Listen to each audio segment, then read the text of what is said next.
ഇയാൾ എന്തായി കാണിക്കുന്നത്? 10-20 പടത്തിൽ ഇയാൾ തന്നെ എതിർള്ള സ്റ്റെപ്സ് ആയത്. അമർക്കാൻ കേട്ടത് വെറുതെ കുറെ ഫിലിം വേസ്റ്റ് ആക്കി. ഞാനിവിടെ ഉണ്ട്. അവൻ അവിടെ ചെയ്തിട്ട് ഒന്നും ശരിയാൻ പോണെന്ന് എനിക്കറിയാം. അതുകൊണ്ട് ഞാൻ ക്യാമറ ഓൺ ചെയ്തിട്ടില്ല. അവന്റെ അസിസ്റ്റന്റില്ലേ കൃഷ്ണൻ, അവൻ വന്നാലേ പണി നടക്കൂ.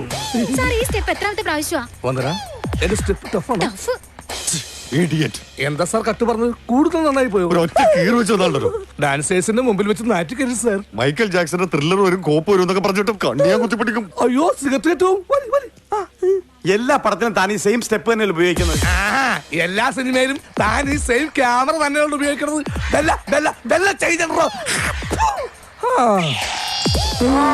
എല്ലാ ഷൂട്ടിങ്ങിനും ഇതേ എന്ന് തന്നെയല്ലേ നിങ്ങൾ ഉപയോഗിക്കുന്നത്. എന്തെങ്കിലും ഒരു ചേഞ്ച് ഉണ്ടോ? പിന്നെ ഡാൻസിന് മാത്രം എന്തൊരു ചേഞ്ച്?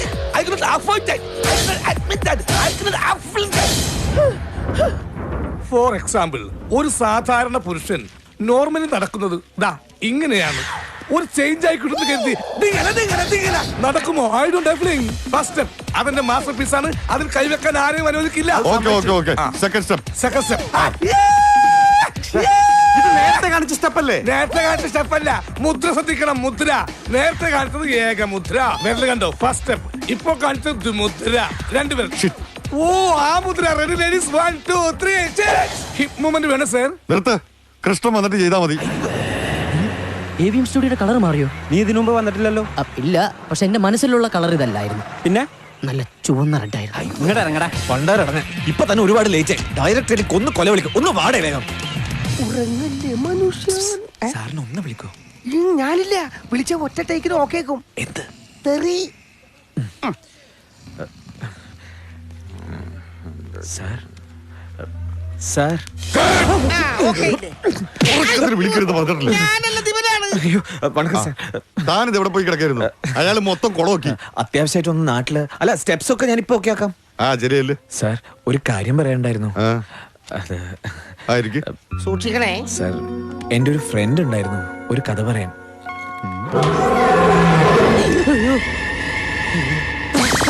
സത്യം പറ, നീ ആരാ? ഞാൻ ആരുമല്ല. നീ എന്റെ കഞ്ഞിയിൽ പാറ്റിടാൻ വന്നവനല്ലടാ. നീ എന്റെ അസിസ്റ്റന്റ് കൃഷ്ണനെ പൊക്കാൻ വന്നവനല്ലേ? അല്ല. പിന്നെ നീ എന്തിനാണ് അവന്റെ കൂടെ വന്നത്? ഞാൻ കൃഷ്ണന്റെ കൂട്ടുകാരനാ. നിനക്ക് ഡാൻസ് അറിയോ? ഇല്ല. ആശ്വാസമായി. ഞാൻ dance master Vikram. My biological name is Michael alias Jackson alias Vikram alias. Dance master Vikram sir. ഇത്രക്ക് പോപ്പുലറായ എന്നെ കണ്ടിട്ട് മനസ്സിലായില്ലടാ ജാടത്തേണ്ടി. ചേഞ്ച് മാത്രം ചേഞ്ച് കൊടുക്കാം. ചേഞ്ച് കിട്ടി.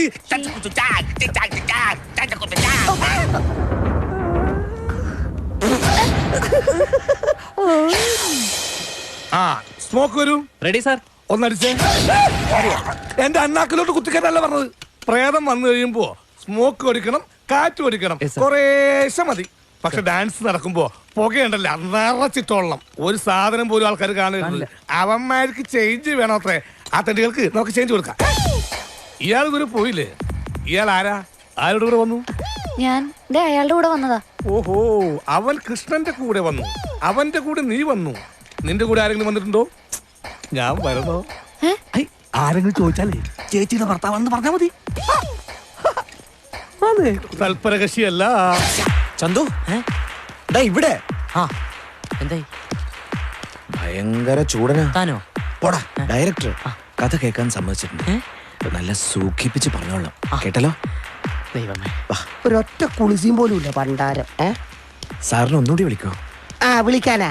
ഇത് പോരാട്ടാ. ഇനി തിന്നാ എനിക്ക്. ഡയറക്ടർ സാർ, ഇതാ ഞാൻ പറഞ്ഞ ആള്. നീ ചന്തു അല്ലേ? നിന്നെയൊക്കെ പേടിച്ചിട്ടാണ് കോപ്പയാൻ ഷൂട്ടിംഗ് മദ്രാസിലേക്ക് മാറ്റിയത്. ചന്തു പോ. അയ്യോ സാർ, ഈ കഥ ഞാൻ കേട്ടതാണ്. അയ്യോ നല്ല അസൽ കഥയാണ് സാർ. ഈ കഥ സാറ് ചെയ്താലേ ശരിയാവുള്ളൂ. അതെ സാർ, ഇന്ത്യയിൽ സാറല്ലാതെ വേറെ ഒരു ഡയറക്ടർ ഇല്ല ഇത് ചെയ്യാൻ. Very tough sir. ഒന്ന് കേട്ട് നോക്കാം. സാർ അപ്പൊ ഞാനങ്ങോട്ടെ. എന്താ ചെയ്യണം? ഞാൻ തന്നെ ചെയ്യണം. വായിന്ന് കൈയെടുക്ക. ക്യാമറ പൊങ്ങി വരുന്നു സാർ. ക്യാമറ പൊക്കണോ താഴ്ത്തണോ എന്നൊക്കെ ഞാൻ തീരുമാനിക്കാം. ക്യാമറ താഴെ വെക്ക്. വെച്ചു സാർ. ഇനി പറ. കിഴക്കേപ്പാടം എന്ന് പറഞ്ഞ അതിമനോഹരമായ ഒരു ഗ്രാമം. ഏതാ ഈ കുട്ടി? അത് കൃഷ്ണന്റെ കൂടെ വന്നാണ് സാർ. ആഹാ. ആ താ കഥ പറ. കിഴക്കേപ്പാടം എന്ന് പറഞ്ഞ അതിമനോഹരമായ ഒരു ഗ്രാമം. എന്താ പേര്? ചന്തു. നിന്റെ പേരല്ല ചോദിച്ചത്, കുട്ടിയുടെ പേരെന്താ? സുമ. Hi, nice name. ഉവ്വ. ആ താൻ പറയും. കിഴക്കേപ്പാടം ഞാൻ നേരത്തെ പറഞ്ഞിരുന്നു. ഉവ്വ. ആ ഗ്രാമത്തിൽ ഇവിടെ എന്ത് ചെയ്യുന്നു? ഞാൻ സാർ അതിന് പ്രത്യേകിച്ച് പണിയൊന്നുമില്ല സാർ. കിഴക്കേപ്പാടം ഗ്രാമം. കിഴക്കേപ്പാടമുള്ള സ്ഥലം. കിഴക്കേപ്പാടം നിങ്ങളുടെ അമ്മൂമ്മയുടെ അങ്ങനെ കിഴക്കേപ്പാടം എന്റെ അമ്മൂമ്മയുടെ സ്ഥലമാണ് സാർ. അതാണ് എന്റെ കഥയിലെ ഗ്രാമം. അവിടെ ധനികനായ ഒരു പണക്കാരനുണ്ട്, ഒരു തമ്പുരാൻ. ഈ കഥ നീ എന്നോട് മുമ്പ് പറഞ്ഞിട്ടുള്ളതാണല്ലോ. അതിലൊരു വ്യത്യസ്തത ഉണ്ട് സാർ. ഒരു പുതിയ കഥാപാത്രം രൂപപ്പെട്ടിട്ടുണ്ട്, വസുമതി. കഥയുടെ പേര് തന്നെ എങ്ങനെയാണ്? വസുമതിക്കൊരു പ്രേമലേഖനം.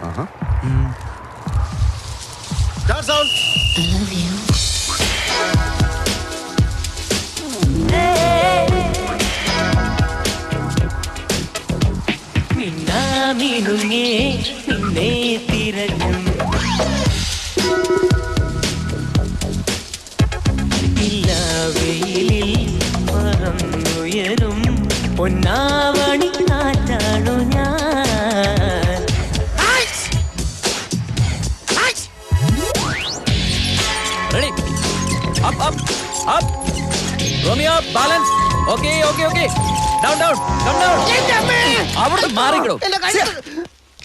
ഇതൊന്നും ശരിയാവില്ല. ഏതോ കുറച്ച് കത്ത് കിട്ടിയെന്ന് വെച്ചിട്ട് ഒരുത്തന്റെ കൂടെ ഇറങ്ങി പുറപ്പെടുക. ലോകത്ത് നടക്കുന്ന കാര്യം ഇത്. ഒരു നല്ല പെണ്ണിനും അങ്ങനെ ഇറങ്ങി പോകാൻ പറ്റില്ല. എടോ, അതിനൊക്കെ ശക്തമായിട്ടുള്ള റീസൺ വേണം. റീസൺ ഉണ്ട് സാർ. അതിശക്തമായ അതിബ്യൂട്ടിഫുൾ ആയിട്ടുള്ള റീസൺ ഉണ്ട്. എന്ത് റീസൺ? ഈ പെൺകുട്ടിയുടെ ഭർത്താവിന്റെ അരയ്ക്ക് കീഴ്പോട്ട് തളർന്നു കിടക്കുകയാണ് സാർ. അപ്പോഴാണ് ആ കാമുകന്റെ കത്തുകൾ ഈ വസുമതിയെ തേടി വരുന്നത്. അങ്ങനെ ആ നല്ല പെൺകുട്ടി സ്വന്തം ഭർത്താവിനെ ഉപേക്ഷിച്ച് കാമുകന്റെ കൂടെ ഇറങ്ങിത്തിരിക്കുകയാണ് സാർ. ഇറങ്ങിത്തിരിക്കുകയാണ്. നല്ലവളായ പെൺകുട്ടി ഭർത്താവിനെ ഉപേക്ഷിച്ചിട്ട് കാമുകന്റെ കൂടെ ഇറങ്ങിത്തിരിക്കുക. അതെ സാർ. കോപ്പിലെ കഥ പറയാൻ നടക്കുന്നു. ഇറങ്ങി പോടാ വരുന്നു. സമയം മെനക്കെടുത്താൻ നടക്കുന്നു. വൃത്തികെട്ടവൻ. അല്ല, വസുമതിയുടെ കഥ അതല്ല. ചന്തു എന്നോട് പണ്ട് വേറൊരു കഥ പറഞ്ഞിരുന്നില്ലേ? ഞാനോ? എപ്പോ? ഉവ്വ, പറഞ്ഞിരുന്നു. ആണോ? ചന്തു ഓർക്കാഞ്ഞിട്ടാണ് സാർ. ഞാൻ പറയാം. ഏയ്, അങ്ങനെ കണ്ടവന്റെ കൂടെ ഇറങ്ങി പോകുന്ന ഒരു അലവലാതി പെണ്ണിന്റെ കഥ സിനിമയാക്കാൻ എന്നെ കൊണ്ട് പറ്റില്ല.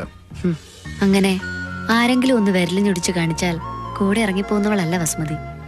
അവൾക്ക് ഒരുപാട് ബന്ധുക്കളും സ്വന്തക്കാരും ഉണ്ട്. ഒരു വലിയ കൊട്ടാരത്തിൽ ജനിച്ചവളാണ് വസുമതി.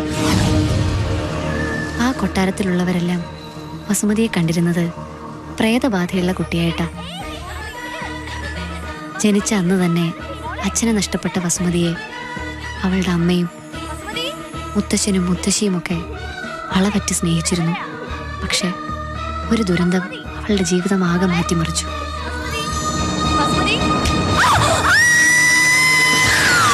ഇനി താൻ വൈകണ്ട. അവനെ സ്നേഹിച്ച് അവനോടൊപ്പം ജീവിക്കാൻ ഇറങ്ങി പുറപ്പെട്ട പെണ്ണാണെന്ന് ഇനി അവനോട് പറഞ്ഞു. അതെ, അവൾക്ക് നിന്നോട് ഏതാണ്ടൊക്കെ പറയാനുണ്ടെന്ന്. അത് കേട്ടിട്ട് പോയാ മതി. ഇപ്പൊ അവന്റെ മനസ്സിൽ നീ മാത്രമേ ഉള്ളൂ. നിന്റെ കഥയുടെ ക്ലൈമാക്സ് വരെ ശരിയായില്ല. ഇല്ല, എപ്പ ശരിയാവും? എവിടെ?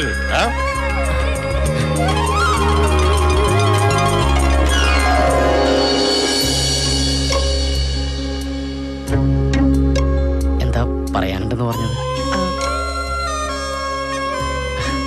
എന്തായാലും പറഞ്ഞോളൂ.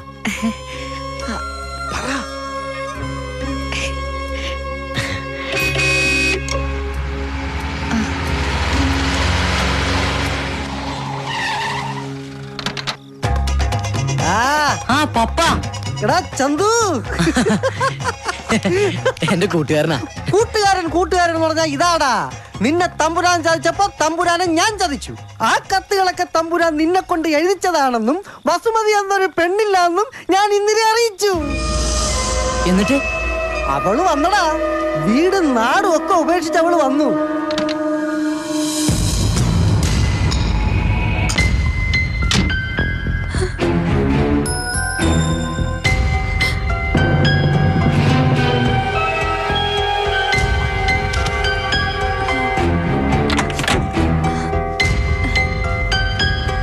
ചന്തുവേട്ടനെ അച്ഛൻ ഒരുപാട് വേദനിപ്പിച്ചിട്ടുണ്ടെന്ന് എനിക്കറിയാം. അതിനൊക്കെ ഞാൻ മാപ്പ് ചോദിക്കുക. എന്റെ മുമ്പിൽ അങ്ങനെ ഒരു നാടകം കളിച്ച് കടന്നു കളയാൻ ചന്തുവേട്ടന് സാധിക്കുമായിരിക്കും. പക്ഷെ എനിക്കങ്ങനെ ഉപേക്ഷിക്കാനും മറക്കാനും സാധിക്കില്ല. അതുകൊണ്ടാ അച്ഛനെ നാടും വീടും ഒക്കെ മറന്ന് ഞാൻ ഇറങ്ങിപ്പോന്നത്. ഇനിയിപ്പോ അതൊക്കെ വിസ്തരിച്ചിട്ടെന്തിനാ? കഴിഞ്ഞതൊക്കെ കഴിഞ്ഞു. നിനക്ക് നിന്റെ ചന്തുവിനെ തിരിച്ചു കിട്ടിയില്ലേ?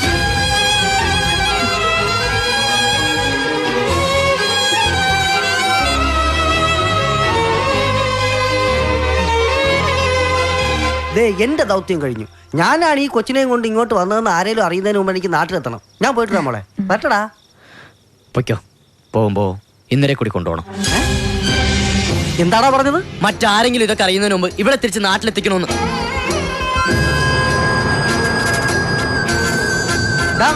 ഇനി നീ കൊച്ചിനെ ചതിക്കാനുള്ള പുറപ്പെടാണോ? ഞാൻ ആരും ചതിച്ചിട്ടൊന്നും ചതിച്ചിട്ടില്ലേ? ഇല്ലാത്തൊരു വസുമതിയുടെ പേര് കള്ളക്കത്തെഴുതി ഇവിടെ ചതിച്ചില്ലടാ തെണ്ടി.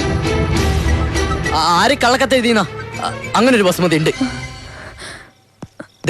ഇതാ ഞാൻ സ്നേഹിക്കുന്ന പെൺകുട്ടി.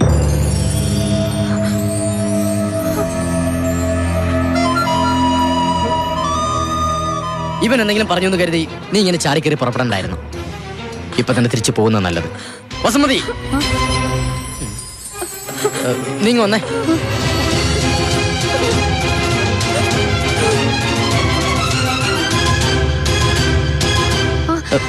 സോറി. താൻ വസുമതിയാണെന്നൊക്കെ എനിക്കൊരു കള്ളം പറയേണ്ടി വന്നു. അതവളെ എങ്ങനെയെങ്കിലും തിരിച്ചയക്കാൻ വേണ്ടിയാ. അവള് കരുതുന്ന പോലെ ഇതൊന്നും അവളുടെ അച്ഛൻ സമ്മതിച്ചു കൊടുക്കാൻ പോകുന്നില്ല. ഇനി അവൾ ഇവിടെ നിന്നാ എന്റെ മാത്രമല്ല അവളുടെ ജീവിതം തകർക്കും ആ മനുഷ്യൻ. അതുകൊണ്ട് കുറച്ചു നേരത്തേക്ക് താൻ വസുമതിയായിട്ട് ഒന്ന് അഭിനയിക്കണം പ്ലീസ്.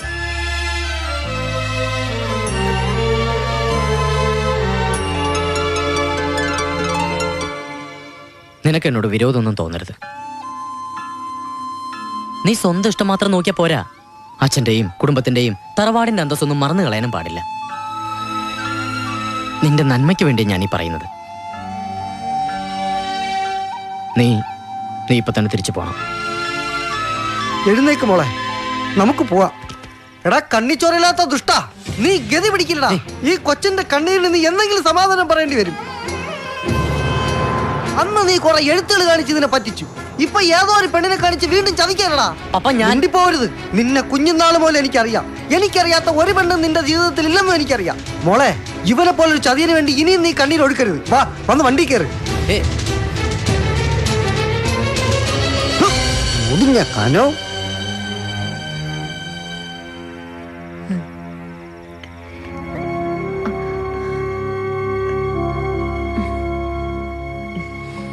ഞാൻ പോവുക. പോകുന്നതിന് മുമ്പ് എനിക്കൊരു കാര്യം അറിയണം. ചന്തുവേട്ടനെ ഒരുപാട് സ്നേഹിക്കുന്ന ആ കുട്ടി ഇയാളാണോന്ന്. ആ കത്തുകളൊക്കെ ചന്തുവേട്ടൻ തനിക്ക് അയച്ചതാണെങ്കിൽ പറഞ്ഞോളൂ. ആ നിമിഷം ഞാൻ അവിടെ നിന്ന് പോയിക്കോളാം. അതല്ലെങ്കിൽ എന്നോട് സത്യം തുറന്ന് പറയണം.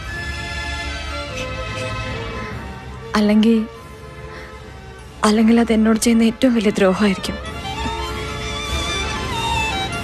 പറ, ആ വസുമതി താനാണോ?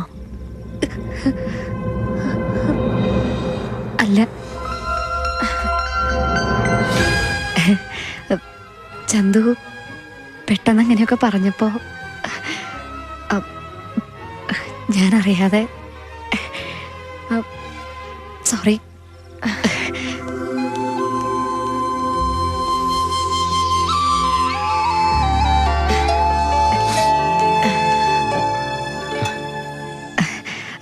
സോറി, എനിക്കങ്ങനെ ആ കുട്ടിയുടെ മുമ്പിൽ അഭിനയിക്കാൻ കഴിയില്ല. ഞാനങ്ങനെ അഭിനയിക്കാൻ പറഞ്ഞപ്പോ താൻ വസുമതിയായിരുന്നെങ്കിലും ഒന്ന് സത്യത്തിൽ ഞാൻ ആഗ്രഹിച്ചിരുന്നു.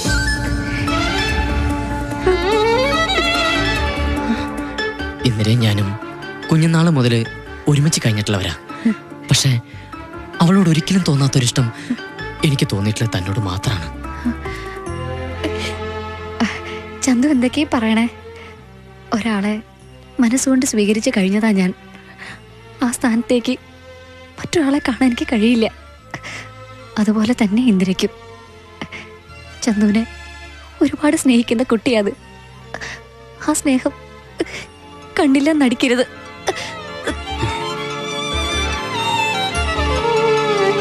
ആ തടിച്ച പെണ്ണുപിള്ളേരെ കയ്യും കാലും പിടിച്ചിട്ടാ ഒരു മുറി ഒത്ത് കിട്ടിയത്. 1500 രൂപയാ ഒറ്റ ദിവസത്തെ വാടക. തൽക്കാലം മോൾ ഇതിൽ താമസിക്കും, ഞാൻ മറ്റേ ലവന്മാരെ കൂടെ കൂടിക്കോളാം. അപ്പൊ നാട്ടിലേക്ക് പോകുന്നില്ലേ? നിന്നെ അവനെ ഏൽപ്പിച്ചിട്ട് ഉടനെ മടങ്ങി പോണെന്ന് വിചാരിച്ചതാ. ഇന്നിപ്പം നിങ്ങളുടെ കല്യാണം നടത്തി തന്നിട്ടേ പോണുള്ളൂ, അല്ലെങ്കിൽ ശരിയാവില്ല.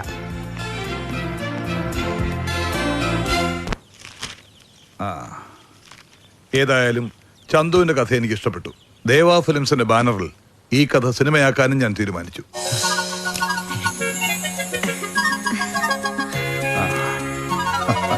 ഇതാ അഡ്വാൻസ്. ദൈവം അനുഗ്രഹിക്കട്ടെ.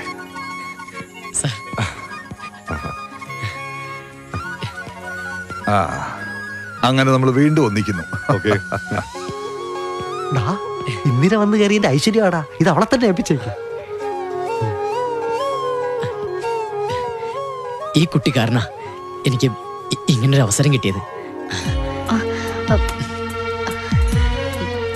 അല്ല ചന്തു, ഇതൊക്കെ കിട്ടിയത് ചന്തുവിന്റെ കഴിവും ഈ കുട്ടിയുടെ ഐശ്വര്യം കൊണ്ട് മാത്രം.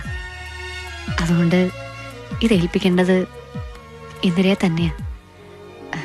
പിന്നെ ഒരു കാര്യം കൂടി വേഗം തീരുമാനിക്കണം. ആരാ ആത്മഹത്യ ചെയ്യുന്നത്? ഈ 2 പെണ്ണുങ്ങളിൽ ഒരെണ്ണം ചാവണമല്ലോ. അതാണല്ലോ അതിന്റെ ഒരു ഇത്. അതാരാണെന്ന് താനങ്ങ് തീരുമാനിക്കും. അപ്പോ 2 ദിവസം കഴിഞ്ഞ് ഞാൻ വരാം. ചന്തു, ആ ചെമ്മീനും ടൈറ്റാനിക്കും ഒക്കെ ഒന്നെടുത്ത് കാണുക.